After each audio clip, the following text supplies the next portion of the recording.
Hello everybody, and welcome back to another episode of the 90s Tech Talk channel. This is part 3 of the CF card upgrade to the Sony Vaio PCV-120 computer. Now, I'm giving it one last shot. This is going to be the final video, I hope. If this does not work, I'm just going to keep the compact flash card as a second hard drive in this computer so I can interchange data between my modern computer and my vintage computer here. But I got some new stuff since my last video. I ended up ordering a new CF card for this computer. This one's a 4GB SanDisk, hoping that this card will work with this computer. If it does not work, this 4GB card I'm going to use with my Packard Bell computer that I acquired. I'm going to do a CF card upgrade to that. I know for sure CF cards work with that computer, no issues. For some reason, this computer does not like CF cards. But while I was troubleshooting this computer before, I had mentioned that there was an issue and I thought it was the motherboard, so I ordered a new motherboard. But it turns out that it was just a simple jumper setting on the motherboard that was wrong, and I corrected it, and that computer is now working perfectly. I have not had a single issue since I corrected that setting. But as I mentioned, I ordered another motherboard for this computer because I thought it was a bad motherboard, and that motherboard came in today. So here's it came even with the back plate. Oops, got some packaging still on the floor. I got the back plate for it, and the actual motherboard here. I'm not trying to criticize too badly, but the person I ordered this motherboard from clearly does not know how to ship computer parts, because they use this thin one layer of bubble wrap, and then they use this makeshift box. Actually, this motherboard was damaged when I got it, but I was able to mostly fix it.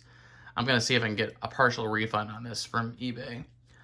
But what they did is when you're at the grocery store, you see cans of soup stacked up in the aisles. You'll see that, like, that thin little cardboard tray they're sitting in. Well, the person, when they wrapped this up, they took 2 of those and taped them together to make a makeshift box. And the box was crushed when I got it. But luckily, the damage to the motherboard was not too bad. I actually hooked this up to a monitor and put some spare RAM in there, connected the power supply, and it posts no issue. But I had to fix some damage to it, so I'm going to go ahead and show you that really quickly. Cut it really quick so I can take the bubble wrap off. Okay, I got the bubble wrap off. And another issue too is that the seller did not put an anti-static bag around this motherboard, which is a serious issue because this motherboard can easily short out from small static electricity that can cause damage to components of the motherboard.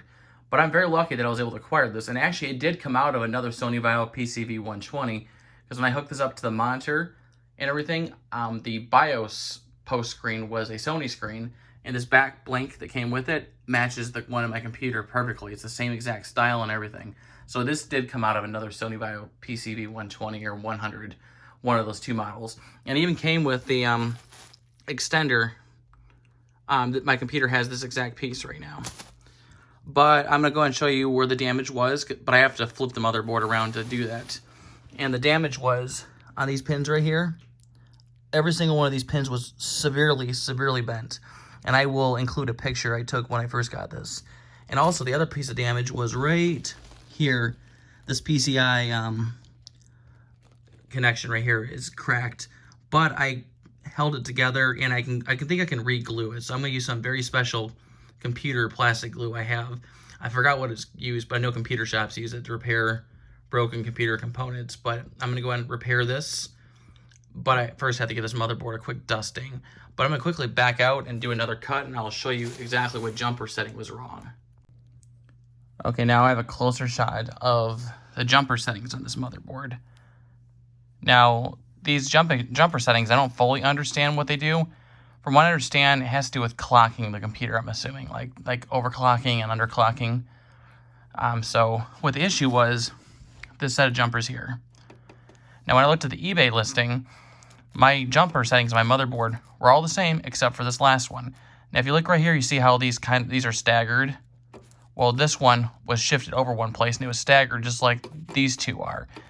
And it just didn't look right. I was like, that's kind of weird, because my motherboard isn't set that way. And also, the one that's in the Sony does not have this pin here, so I don't know if it was like that on purpose, but my actual motherboard that's in the computer doesn't have a pin here. So this was shifted over one place, and it was just sitting on this pin here, and there was no pin here. So what I did is I shifted it over and they immediately fixed the issue.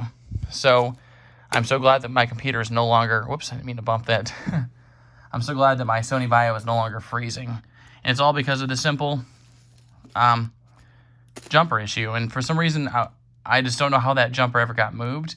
I don't think I moved it ever, because when I first got this computer, it was freezing, just like it was when I was problem solving this, and this fixed it. So I think the issue happened with the previous owner. I think they tinkered with it a little bit, but luckily it was a simple fix, and my computer is saved.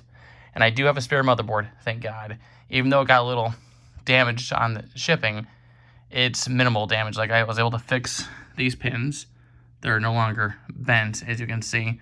That was a lot of, like, nerve-wracking playing around with to get those bent back into place so they're not damaged. And it's also very frustrating that that is cracked.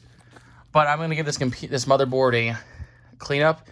It looks really, really good right now, but it's just a little dusty. But it's old. Also, another thing that happened during the shipping is the CPU cooler heatsink came loose, and it was just like loose in here. So I'm glad that didn't cause any more damage. But luckily, I hooked it up to a power supply, threw some RAM in here, and I got it to post. So yes, I'm so happy. I should have demonstrated that. But what I'm gonna do now is I'm gonna put this motherboard to the side, because I'm gonna put this in storage. I'm gonna put it in a proper anti-static bag, and then I'm going to put it in storage in case I ever need it. So this computer here, I have a spare motherboard for if anything ever happens to it, and I hope nothing ever does happen. So this is well worth it. I think I spent about, $75-ish on here plus shipping. I think it was just a hair under $100, but it's worth it to have peace of mind and knowing that I've got the most difficult part for this computer to find if it dies.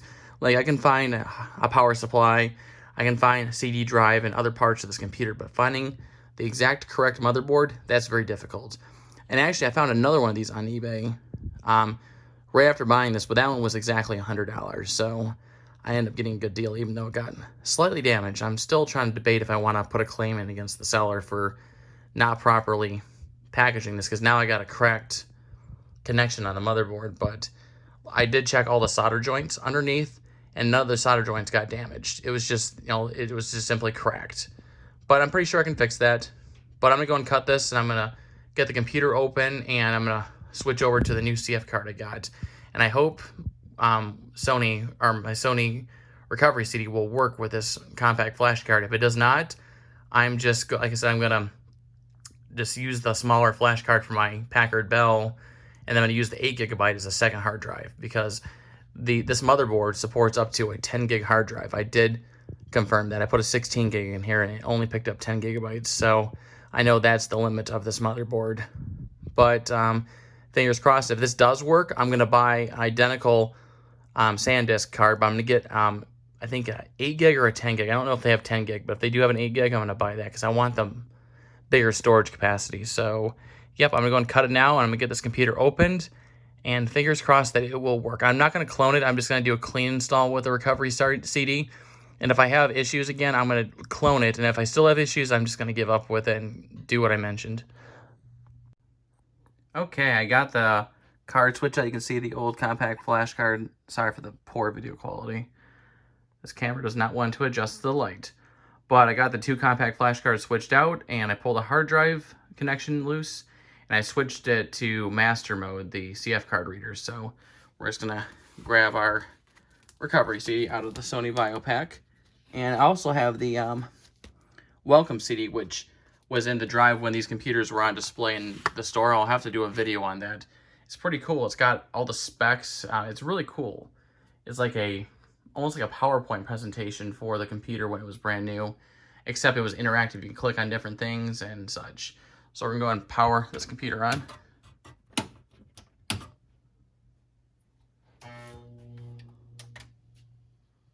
Whoops, I forgot to connect the power connection. Whoops, what a rookie mistake. Okay, I actually got it booting up now, so let's put the recovery CD in. Whoops, I have Office 95 in there because I was reinstalling programs. Fingers crossed that this will not run into any issues. Whoops, come on, focus.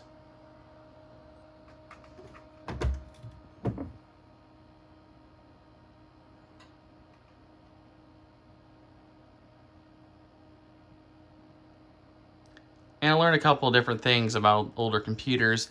When I was trying a different CD drive in here, I didn't realize all I had to do was put a Windows 98 boot floppy in here and it would load the drivers for a different CD-ROM drive. So I didn't know that.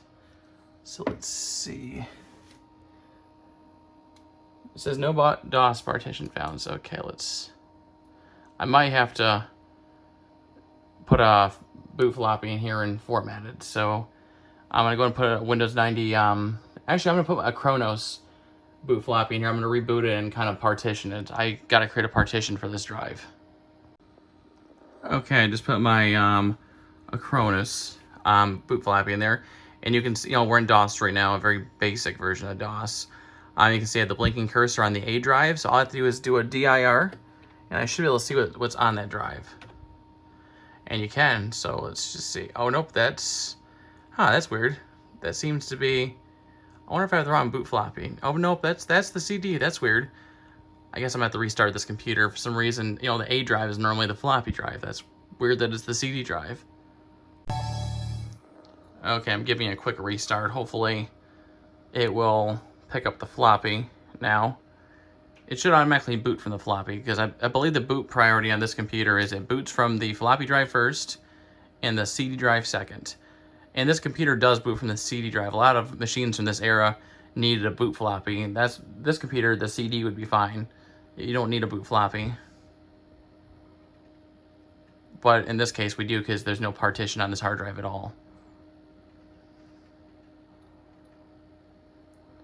I guess I have to pull the CD out. It's not wanting to boot from the floppy drive first. Oh, I know why now.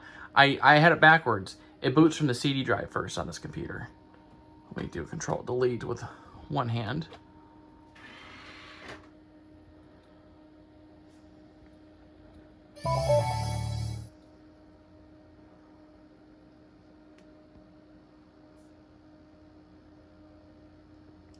Hopefully it boots from the floppy drive now.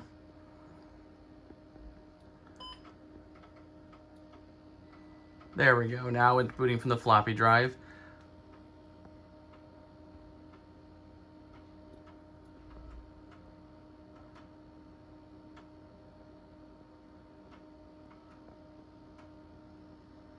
Okay, this screen looks familiar.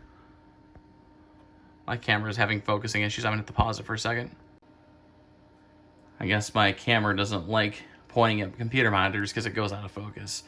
I do plan on getting a better camera setup for the future. I am just using my phone right now, but I plan on upgrading to a better camera. But my phone does have 3 cameras on it, so it's a pretty good camera. But for some reason, when I go to film these videos, it doesn't want to cooperate.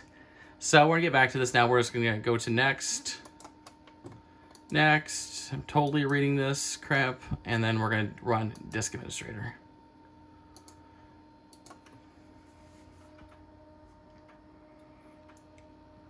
Fingers crossed this works, because I don't want to make a part 4, which I do not plan on doing. Like I said, I'm pretty much going to give up if this does not work. Because if I try 2 different CF cards and it doesn't work, it's more likely the computer not liking the CF card. And this computer was actually running quicker on the hard drive for some reason. I guess the other CF card, the write speed, might be slower. Even though it's flash memory, it has to do with the write speed of the hard drive, and also a couple other factors. So let's see. We got something in red. I'm just going to go and click on this, and we're going to delete whatever partition this is. And now it's available. It's no longer highlighted in red. So we're going to right click. We're going to create partition. We're going to do FAT32 because it's Windows 95 OSR2, I believe it is. So we're going to make this FAT32, not FAT16, because if I were to do FAT16, if I remember correctly, it would be limited to 2 gigabytes. Let's try that. Yeah, you can see right here, I can only do 2 gigabytes. Again, I apologize for this focusing issues. So we're gonna do FAT32. We're gonna do OK. You can see now it has a drive letter. And let's see, we're gonna set this to active. Okay, yes. And this part shouldn't take too long because it's just formatting the drive. And it works successfully. It's already, I go ahead and eject the boot floppy. Put the recovery CD back in. Stupid focus. Pop the drive back in there. The CD, I mean. Control delete.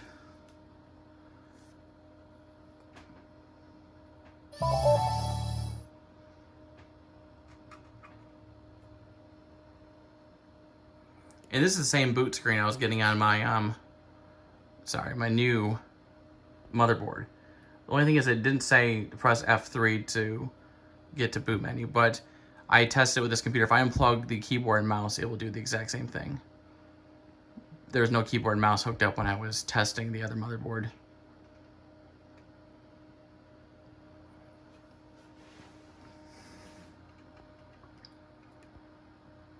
Gosh dang, there we go. It's still weird. It's still giving me a hard time. I'm gonna have to do some troubleshooting off camera to figure this out. I thought creating a new partition would fix this. Give me one moment. Okay, I just had a read. Without the message, I guess, was slightly different. It was just telling me that when I do the complete recovery, I need to do the format hard drive and recover. So I'm gonna go and do that. Yeah, I don't care about data loss because there's no data on this computer. And there we go. And yes, I am sure I want to lose my data because there's none on there.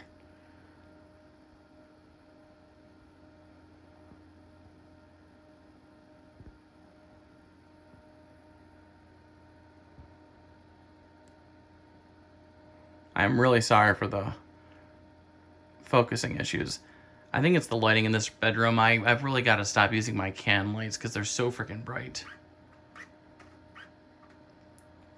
Now, roughly before I was when I was having the freezing issues before the jumper setting fix on the motherboard, I was getting to about 2 or 3%, maybe as much as 4%. And then with the CF card, I was getting no higher than 35%, and then I was getting these weird error messages I've never seen before. So fingers crossed, I will do a progress update soon. Just doing another check-in on here, and it looks like we are doing amazing. We are at 64%. I think this new CF card fixed it. So it looks like I have a bad CF card. That happens, especially with these older ones. But I plan on just keeping it anyway. I mean, it was really cheap. I think I only spent like 20 bucks on it, so I'm not too devastated. Little annoyed that I wasted $25-ish, but what can you do? But I've got so many good deals on eBay's over the years. I will just consider that some of the savings I can't even talk right now. I'm really tired. I just survived exam week at my university, and I did all of it while still working 45 hours a week, so I'm kind of crazy. I had some very tough classes this semester, and it was brutal. It was really, really brutal. But I survived it, and I'm doing well. So back to the point of this video is that it looks like the CF card was a success. I'm going to go and pause again because this installation takes on average 45 minutes to an hour. And I don't want just bore you guys with a loading screen. But this is the farthest I've gotten so far. I believe 30% was the highest I would get, and I would get a bunch of error messages about like some type, like, I don't remember what it said, but it was some type of conflict. It couldn't read the files or something like that. But so far I've gotten 0 of those messages, knock on wood. And yeah, I will pause it again and come back when we get to the end of this, and I hope I'll have no more issues because I'm not really in the mood to deal with this tonight if it does not work. I will be devastated because I've spent a lot of time and money into this project, but like I said, if it doesn't work, it's not the end of the world. I will just use these parts from my Packard Bell that I'll be demonstrating in my next video, hopefully. Okay, we're back once again, and it looks like this is gonna work. We're currently at 97%, and it's had no hangups so far, so it just has to finish up its last, actually it's at 98%, so just 2 more percent to go, and fingers crossed that it will not run into any issues. If this works, I'm gonna keep the CF card in here. Unfortunately, it is smaller than I want because the CF card that I originally got was this 8GB Transit, and that just, for some reason, did not work. I don't know what's wrong. I don't know if it's just that it was a bad CF card or it just doesn't like that brand card. So I don't know at the moment. So fingers crossed that this works. But, oops, focus. If it doesn't, then it's not the end of the world. I'll just deal with a smaller CF card, and I might even try ordering the same exact card with the same specs, but a bigger size one. I'll see if I can get an 8 gig for it, because I really want that extra space. But 4 gigs should be fine, because this is actually closer to what this computer would have shipped with. If I remember correctly, the original hard drive, I'll have to look up the specs later, but the original hard drive that was in here was 3.8 gigabytes or something like that, or it was some type of weird size. It was 3 point something gigabytes, so this is a little closer to what it was originally. But it looks like the recovery just finished up. Fingers crossed that we'll have no issues when it boots into Windows. I might, once it starts booting into Windows, I'll pause it to, test things out and see if it works okay. When I got it to work with this other card here, when I cloned it, it let me clone it and boot into Windows, but it wouldn't let me launch certain programs, and it would not let me install programs at all. I don't know what the issue was. But like I said, I'm pretty sure it was just that bad CF card. But, gosh, I'm really hoping this works. Oh, gosh. But I think, like I mentioned, I'm going to try ordering another CF card. I will use the 4 gig CF card in here for my Packard Bell, or I might even try using this 8 gigabyte card. I would just have to update the BIOS in it, and I believe I can find that somewhere online.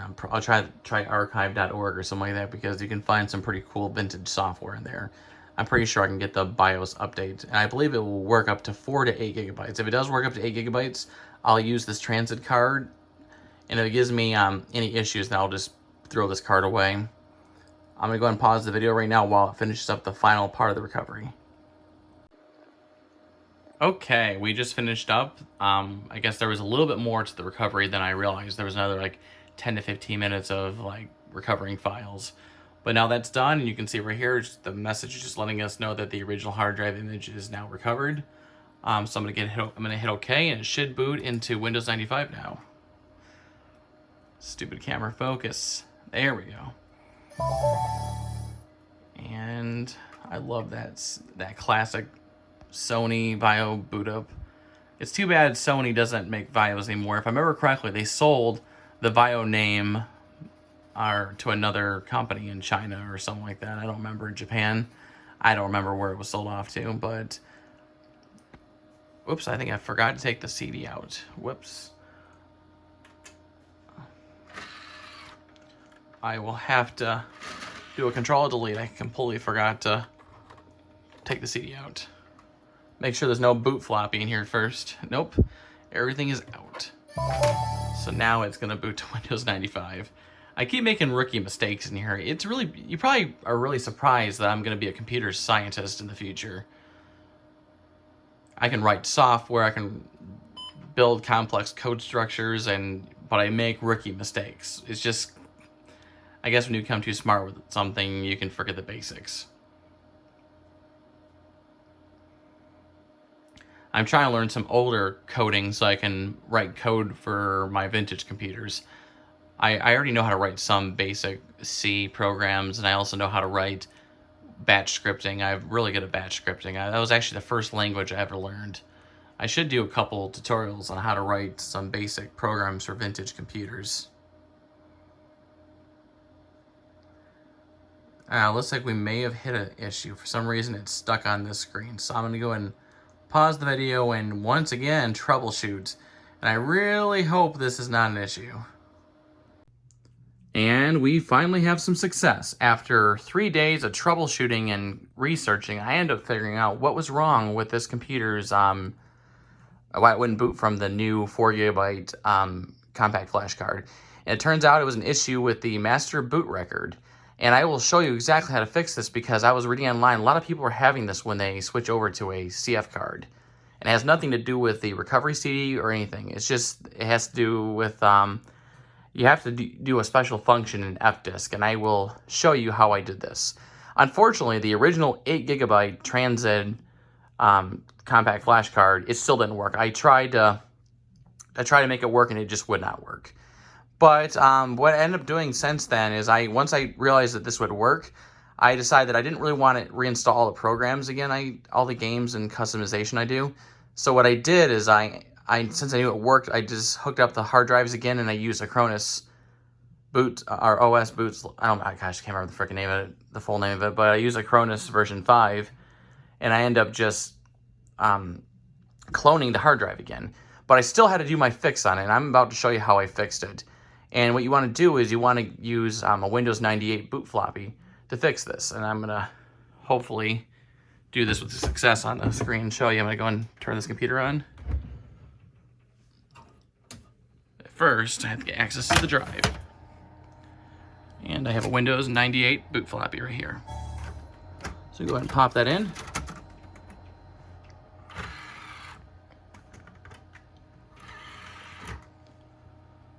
I'm not going to actually run this command because I've already fixed it. I'm just going to wait for it to boot from the floppy.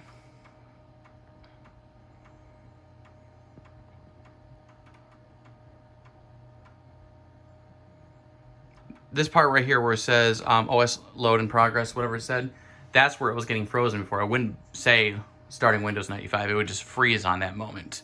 So for this, we're just going to, sorry for the screen flicker, we're going to select, I'm trying to remember which one. I think it was the first one. Nope, start computer with CD-ROM support.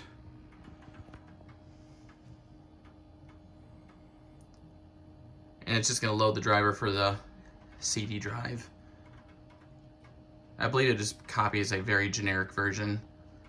I can actually use this Windows 98 boot floppy when I go to do my Packard Bell restore. I have a master CD for it, but I was able to get 2 different master CDs, but I'll explain that later when I make a video on it. But if I use a different CD-ROM drive in there, I am able to use the Windows 98 boot floppy, and it will load a generic driver, so I can use different CD-ROM. Gosh, I can't talk right now. Different CD-ROM drive for it. Okay, now we're kind of booted into like a form of DOS, and the drive letter is A. That should be the floppy. So we're going to do a directory, dir, and we can see all the files now. And you'll see one on there called fdisk. So the way I was able to fix the master boot record is I typed in fdisk space / master boot record. So you want to type this in, fdisk space / mbr, and the mbr stands for master boot record. And you just hit enter on the keyboard, and it will kind of like start loading something, and then it will fix it. You just pull the boot floppy out and restart the computer, and it fixes it. So I'm going to go ahead and demonstrate that now. I'm going to go ahead and pause this for now while I pull this out. And the computer is now restarting. All I did was pull the floppy out and press Control to delete. And the part that's about to come up right now is where it was freezing, where it says OS load in progress or something like that. See where it says that? But now it says starting Windows 95. It wouldn't even say starting Windows 95. It would just freeze on that. Now I did notice with this CF card, Windows 95 takes longer to boot. So I think it's because the write speed on the CF card is slower. So when like I said, I'm not happy with a 4 gig for this computer, so I'm gonna look for another one, but I'm gonna stay with the brand I got, which is SanDisk. The computer likes the SanDisk, it seems like, or it could just be a bad, or the transit could have just been bad, I don't know yet, but I'm just gonna stick with the SanDisk since I know it works. But as you can see, I'm at my login screen right now, and whoops. And it works. Like I said, it's just a tiny bit slower. I would say maybe it has slowed the computer down maybe about 5%, but I don't really notice it being a severe issue. But unfortunately, like I said, the hard drive space is not where I want it to be, because with the Sony recovery CD and all the factory software that's on here, I believe it takes up 1.5 gigabytes. And this is being a 4 gig hard drive. That's a pretty big, it's almost, another 0.5 gigabytes. It's half the hard drive taken up. I know these older computers, like the software won't take up much space, but I don't know how many more programs I want to put on here in the future. So if I have to stick with this little flash card for a while, I'm okay with it. But I don't know, I'll have to play by ear. But as you can see, everything on here is good. I reinstalled some of my favorite games when I was growing up, which was 101 Dalmatians, Escape from DeVille Manor, Jumpstart Preschool, Math Blaster, In Search of Spies, some type of creative writing tool, I forgot what it was. Kid Picks, And I have the Deluxe Studio version on here, which when I was a kid, my home computer had just the normal KitPix, which is built into this program. But when I was at school, we had the KitPix Deluxe Studio, which had some extra. It was like the regular KitPix, but it had some animated. So when you would paint, your animations would, your paintings would move. It's pretty cool. I'll have to do a future video on each of these programs. And then I also have Mavis Beacon 10, which was a typing program. It taught you how to type. I played that a lot when I was growing up. There's a lot of games in there. And then Scooby-Doo and the Fun Park Phantom. So see, these are some of my favorite games I played when I was growing up. There are probably more. I'm still trying to figure out what they were, because I have a very strong memory of my childhood, but for some reason I just don't really remember the games because my parents just installed them and I played. I didn't really pay attention to what they were, but we have success now, so I am very happy about this. I'll just deal with the slower hard drive and the small amount of space for now, but I might upgrade this in the future, and I'll post an update video if I do. But as of right now, this part 3 is going to be the last part of this upgrade. I do want to do more to this computer in the future, but as of right now, this is going to be the only upgrade. I do want to add more RAM to it because this computer only has 32 megabytes of RAM, but I want to upgrade it to the most amount possible, which I think is 128 megabytes. I have to double check that. I'm still learning a lot about these older computers. I've always just tinkered with them, but I never had to do any upgrades to it. This computer is pretty much the same since I got it, except the keyboard and mouse. I was able to find some number matching keyboard and mice for this computer, but I'll have to do a video where explaining how I actually did that, because that was really cool. Let's just say Sony still had them in stock back in 2011 when I looked for the parts. And I was actually able to order them, but I'll explain it more in like a future video in the history of this computer. I want to do a full-fledged review of this computer. I did one in my very first video, or actually no, my second video, but it was kind of crappy and I really didn't talk about much, and the video quality was pretty bad. But I want to show everything. I have manuals for this computer. I have all the original software that came with it from the factory, not just the recovery CD, but I also have the welcome CD, which was in this computer when it was on the showroom floor at stores. So it has all the cool things that would be on the screen for people to look at and play with. But yeah, it's really cool. But as of right now, I think this is, we're gonna call this quits for this video. But I'm very, very excited. And try that command. It shouldn't, if you're trying to do a CF card upgrade, it's really, I couldn't believe it. I just entered that one command from the boot floppy, and that literally fixed the issue. It's booting no problems now, so I am really excited. But I think the speed of this is 25 megabits per second on the CF card, but I think that's the reason why I'm running into it being slow. But when I was using the factory CD, it restored the hard drive, no issues. The other one, the other CF card, it would just give me a bunch of error messages. So yeah, I'm very excited. So I technically didn't need to clone it. I just cloned it this time because I did not want to copy over. I didn't want to reinstall all the programs, then create a folder on the desktop and track down all the programs and make shortcuts. It was just a lot of work, and there was no sense in doing that. But yep, I think that, like I said, that's gonna be it for this video. But thank you for taking the time to watch my videos. I have a lot more content I want to create in the future, but I'm posting a lot right now because I am on break from my university. Right now I'm taking some time off from school, and I go back in a few weeks, but right now I'm going to be posting quite a bit of videos. But there might be a random point where I don't. But thanks again for all your support. Please like, share, comment, and subscribe.